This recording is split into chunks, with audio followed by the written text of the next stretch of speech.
ಟಾಟಾ IPLಗೆ ಟಾಟಾ ಹೇಳಿದ್ದಾಯಿತು. ಈಗ ಇಂಡಿಯಾ ಅನ್ನೋ ಸಮಯ, ಯಾಕಂದರೆ T20 ವರ್ಲ್ಡ್ ಕಪ್ ಸ್ಟಾರ್ಟ್ ಆಗ್ತಾ ಇದೆ. USA ಹಾಗೂ ವೆಸ್ಟ್ ಇಂಡೀಸಲ್ಲಿ 1 ಜೂನಿಂದ 20 ಟೀಮ್ ಕಂಪೀಟ್ ಮಾಡ್ತಾ ಇರೋದು. ಯಾವುದೇ ವರ್ಲ್ಡ್ ಕಪ್ ಕಂಪೇರ್ ಮಾಡಿದ್ರೆ ಇದು highest number of teams compete ಮಾಡ್ತಾ ಇರೋದು ಒಂದು ವರ್ಲ್ಡ್ ಕಪ್ಪಲ್ಲಿ. ಈ 20 ಟೀಮ್ನ 4 ಗ್ರೂಪಲ್ಲಿ ಡಿವೈಡ್ ಮಾಡಿರೋದು, ABCD ಅಂತ. ಎ ಗ್ರೂಪಲ್ಲಿ 5, B 5, C 5 ಹಾಗೂ D 5. ಸೊ ಪ್ರತಿಯೊಂದು ಗ್ರೂಪಿಂದ ಟಾಪ್ 2 ಟೀಮ್ಸ್ ಕ್ವಾಲಿಫೈ ಆಗ್ತಾರೆ ಸೂಪರ್ 8ಸ್ಗೆ. ಈ ಸೂಪರ್ 8s ಯಾವ ಥರ ಫಾರ್ಮೆಟು ಅಂದರೆ, ಇಲ್ಲೂ ಕೂಡ 2 ಗ್ರೂಪ್ ಇರುತ್ತೆ, ಗ್ರೂಪ್ 1 ಆ್ಯಂಡ್ ಗ್ರೂಪ್ 2 ಅಂತ.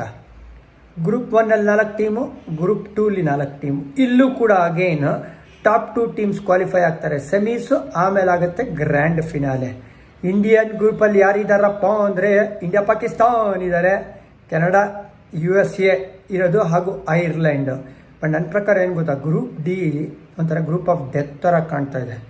ಅಲ್ಲಿ ಸಖತ್ತಾಗಿರೋ ಟೀಮ್ಗಳು, ಯಾಕಂದರೆ South Africa, Sri Lanka, Bangladesh, Netherlands, Nepal 5 team ಸಖತ್ ಕಾಂಪಿಟೇಟಿವ್ ಆಗಿದೆ. ಆಮೇಲೆ ಗ್ರೂಪ್ ಬಿಲಿ ಆಸ್ಟ್ರೇಲಿಯಾ ಇದ್ದಾರೆ, ಇಂಗ್ಲೆಂಡ್ ಇದ್ದಾರೆ. ಗ್ರೂಪ್ C ಅಂತ ಬಂದಾಗ ವೆಸ್ಟ್ ಇಂಡೀಸು, ಅಫ್ಘಾನಿಸ್ತಾನ ಹಾಗೂ ನ್ಯೂಜಿಲ್ಯಾಂಡ್ ಇರೋದು. ಸೊ ಬೊಂಬಾಟಾಗಿರೋವಂಥ ಒಂದು ಟೂರ್ನಮೆಂಟ್ ಇರುತ್ತೆ. ಪ್ರತಿಯೊಂದು ಟೀಮ್ ಬಗ್ಗೆನೂ ಮಾಹಿತಿ ಕೊಡೋಕ್ಕೆ ಇಷ್ಟಪಡ್ತೀನಿ. ಇನ್ನು ಮುಂದಿನ ವಿಡಿಯೋಗಳಲ್ಲಿ ಇಂತಿ ನಿಮ್ಮ ಜಾನಿ.